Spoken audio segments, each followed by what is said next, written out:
Marvel's Fantastic Four has been released in theaters, and if I was to sum up my experience having watched it, I would say that it was okay. It's not great by any stretch of the imagination, nor would I say it's a complete train wreck or anything like that. It's basically just an okay movie, and a lot of the problems that I do have with the movie, I think could come down to just personal preference on it. This movie is not the origin story for the Fantastic Four. It takes place 4 years after the team already got their powers and have become pillars of their community, with the general public absolutely loving the team, treating them like celebrities. And we as an audience are kind of brought up to speed on all this through the framing device of a documentary shown at the start of the movie that kind of recaps what happened with the team. They go up to space, get hit with cosmic rays, come back down with altered DNA that gave them superpowers, and now they're superheroes, and we get a pretty nice montage of them fighting bad guys, saving people, typical Fantastic Four stuff. And I think that was kind of a smart approach for this movie because they didn't want to tell the origin story of the team. They wanted to tell the story of the Fantastic Four in their prime, kind of ready to move on to the next stage of their life. Reed Richards and Sue Storm are about to have their first kid, and the team is about to face the greatest threat that they faced so far, which is Galactus. And I think that's kind of a good approach to this sort of thing. The problem that I have with it, though, is it does feel like you're watching the second movie in a franchise and you missed the first one. Just think about any other MCU movie that we've saw up to this point. Like, imagine if they never had the first movie in those franchises with like Iron Man, Captain America. What you get is you just have like the second movie at the start of it for 5 minutes. It just kind of recaps the first movie. And while it might be enough to kind of establish who this character is and kind of get to know them a little bit more, you are feeling like you're missing out on some of that character development because you never actually got to go through the process with them. You're just kind of told, so to speak, like what happened to this character and then just kind of accept it and move on. But that could still be forgiven if there was proper character development within this movie, because we've seen in MCU movies in the past still having good character development in the second movie in the franchise. Captain America Winter Soldier is often hailed as one of the best, if not the best movie in the entire MCU. And Captain America undergoes a ton of character development in that movie, but we don't get a whole lot of that in this movie. As far as the main team goes, Johnny and Ben pretty much remain consistent throughout the movie. Sue and Reed are probably the ones who go through the most development throughout the movie. At the start, Reed is more analytical, but at the same time, he still loves his family. Sue is more empathetic, but she's also not an idiot, and she understands logic and reason.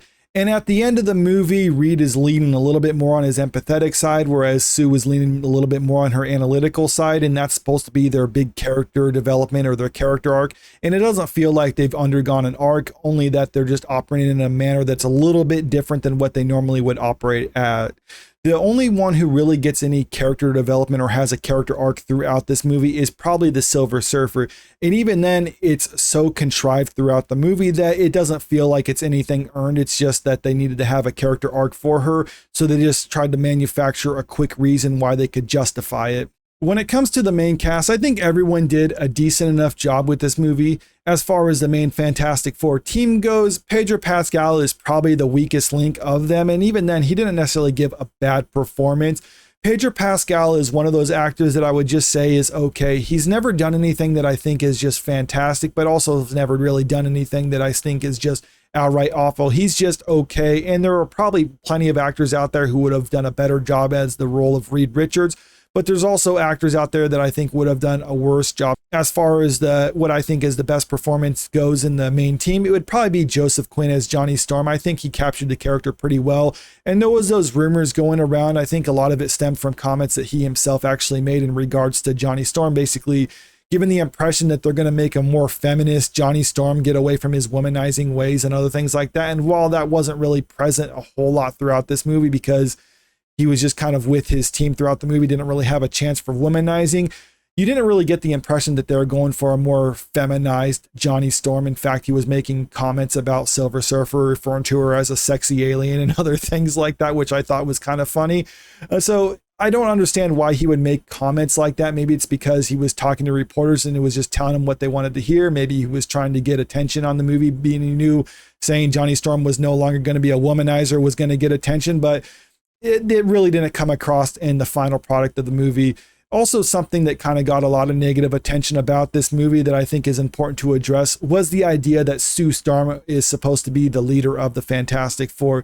You didn't get that at all in the movie. Yes, she is kind of like the mother of the team, but Reed Richards is still the father of the team. He's still the one in charge. Sue Storm is the supportive mother of basically Johnny and Ben throughout this movie. And I think it really does go to show when it comes to the family dynamic, you actually need to have that father figure and you need to have that mother figure. You need to have like the stern leader and the protector of the group. And you also need to have that empathetic voice of reason throughout it too. And I think they actually had that good dynamic, and it really does go to show the dynamics and the benefits of a traditional family structure. And of course, I can't mention the cast of this movie without also mentioning Ralph Ineson as Galactus. When I first heard that he was cast as the role of Galactus in this movie, I thought that was a good choice because when I think of him, I think of his commanding voice. I mean, I think that's probably one of the most prominent characteristics about him. And that's something that you need for the character of Galactus, because when the team meets up with Galactus early on in the movie to negotiate, he has such a terrifying presence about him. I mean, forget the sheer scale of him. I mean, obviously he's just gigantic compared to the rest of the team, but even if he was significantly smaller, he still would have been terrifying just because of his presence and just the way he speaks to them. As far as the VFX go, I think they look pretty good throughout the movie. Reed Richards and Sue Storm's baby looks a little wonky at times, kind of in that uncanny valley area. But for the most part, everything else looked pretty good. I know a lot of people have been critical over the VFX, judging by the trailers, particularly the design of the Silver Surfer. And I can safely say that she looks better in the final film than what she looked like in the trailers. And a lot of that, I think, has to deal with the fact that oftentimes studios with big VFX heavy movies don't necessarily have the finished effects in the trailer, so they might not necessarily look as good as what you're going to get in the final product. Does that mean it's not fair to judge the trailer or judge the effects in the trailer because it's unfinished? No, because what I say is that the studio is picking the clips that they want to include in the trailer, and if they're presenting something that they know is unfinished to the public and the public doesn't like it, I don't think that's on the public. I think it's on the studio to actually make sure they're putting their best foot forward, because if they're presenting an unfinished product and people don't like it, well, then that's not the public's fault, that's the studio's fault. One of the things that I really enjoyed about this movie was the overall retro futuristic style that they were going for everything. I've said this before in past videos talking about this movie, even ones that I think were a bit more critical over it. I still had to admit that I really enjoyed the style, and in the final movie, it actually still looked really well. This is a style that I personally enjoyed. It harkens back to a lot of the old 50s and 60s sci-fi, and I don't understand why more studios don't try to go for this type of approach when they come into futuristic sci-fi.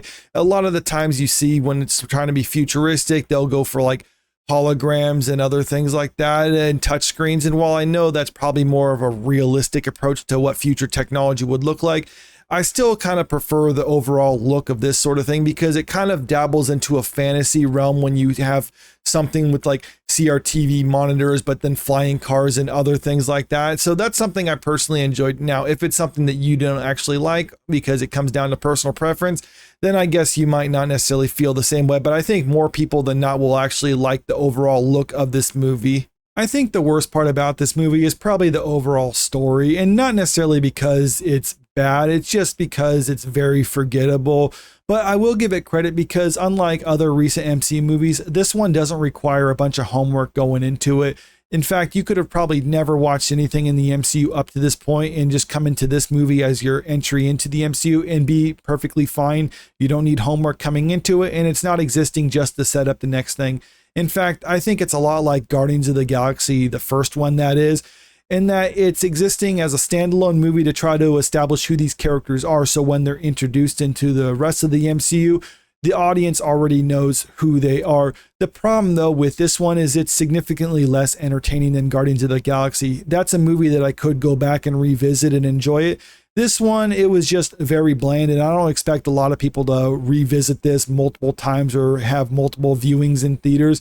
I think this is one of those movies that you watch in theaters, and maybe you might revisit it in the lead up to Doomsday, but other than that, that's pretty much it. I wish they would have done more with it, because they could have done more with it, but instead we just got something that I think is serviceable for what they were going for, and that they're trying to establish who these characters are. But other than that, that's pretty much all you get. And that's why I would give this movie a 6 out of 10. It's okay. I had a decent enough time watching it, but it's not one of those movies that I need to go back and watch right away. But let me know what you think about this in the comment section below. And also, if you haven't already, make sure you click that subscribe button if you want to check out some more of my movie reviews, or if you want to make sure you're staying up to date with the latest entertainment news. And if you can, maybe leave a comment and click that like button because it really helps out with the channel. Thank you.